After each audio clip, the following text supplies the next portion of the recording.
Minecraft is definitely not on a downward trajectory, seeing a healthy growth in players almost every month for the last year, and more than double that from 2016, where only around 40 million people were playing every month, versus 100 to 140 million today. It's safe to say that Minecraft will probably continue to be successful in the long term, and may even be a 100-year game. So why is the title of this video then The Day Minecraft Died, or something along those lines? Well, it's because a large portion of the passionate player base is worried. Very, very worried. Not because numbers are down, not because people don't want to play, but because Microsoft might want to play with them.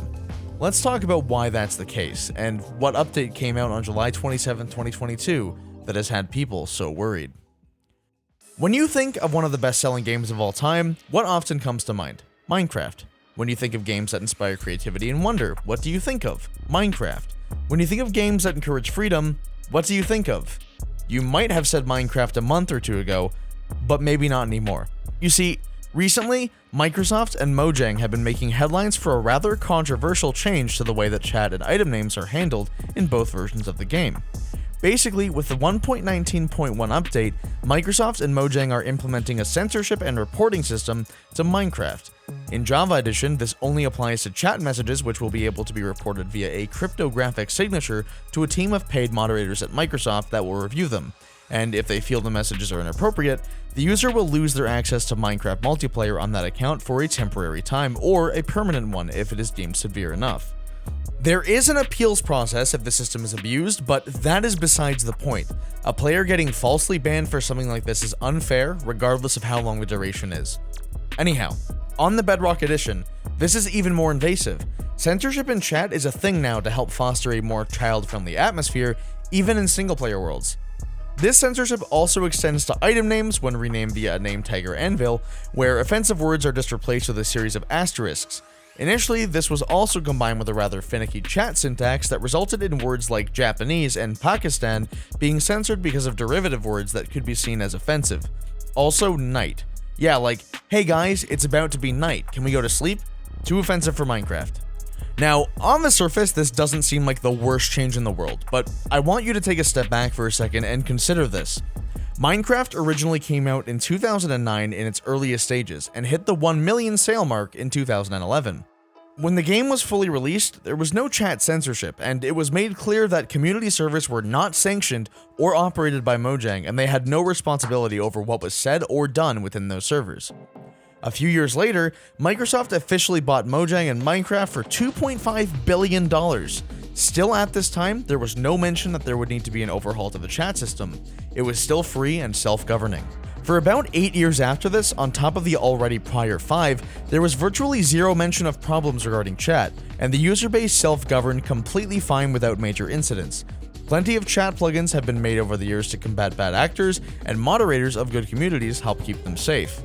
Then, Microsoft decided that they wanted to intervene. Effectively, they said that they do have responsibility in chat, and ironically, by trying to police and moderate what is said within players' own servers, they're kind of putting themselves on the forefront of problems for tens of millions of players when it previously was not their responsibility. On top of this, there are many other concerns from the player's standpoint. Why did it take 13 years for something like this to be added to the game?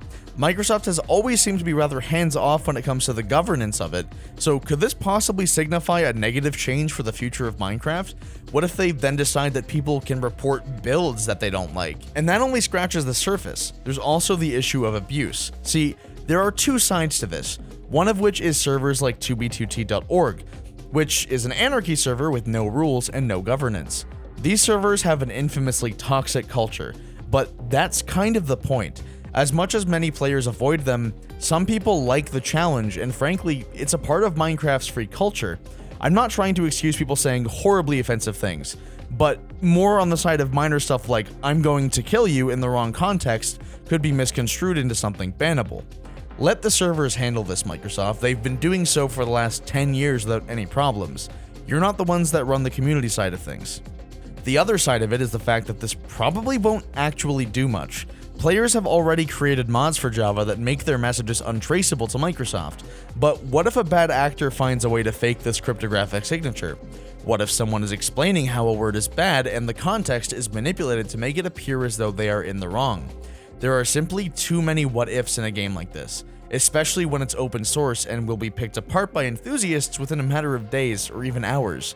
This will not solve harassment. Bad actors always find a way. We saw this recently with VR chat, where the Easy Anti-Cheat update has done virtually nothing to actually help solve primary problems. The real concern here is not that chat is getting censored, it's that it sets a dangerous standard for what might come next. Minecraft is ultimately a game that has been open in almost every way for over an entire decade. I and many others who have grown up with the game for over a decade as well love what Minecraft stood for and still does stand for: creativity, collaboration, and freedom. And I hope that Microsoft won't try to slowly wear this down. If you like this video, consider becoming a patron over on Floatplane, or using my partner code over at Rogue Energy. With code IVY you get 20% off your order, and I highly recommend the black cherry flavor as I become a little addicted to how sweet it is. And if I'm not mistaken, I don't even use any sugar, which is, I like sugar-free stuff. It's good, and it doesn't have any weird aftertaste. Anyway, thanks for watching, guys. I'll see you guys all in the next video.